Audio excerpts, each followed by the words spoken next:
that.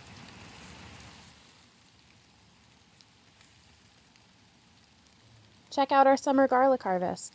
Usually we plant in the fall and harvest in the spring, but this year we got a little behind, so we ended up planting in the spring. We still had a pretty nice harvest for the summertime, even though the bulbs were a little smaller than usual.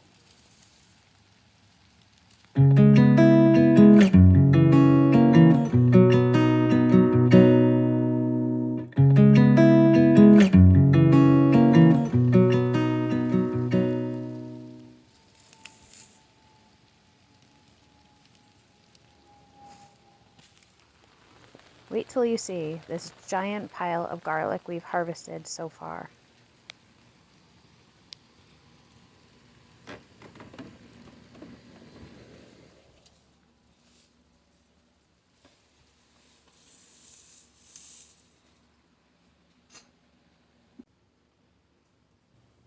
Look at all that garlic. See?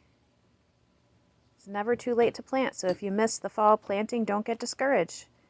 Toss those cloves in the ground in springtime and you'll still have a pretty nice harvest.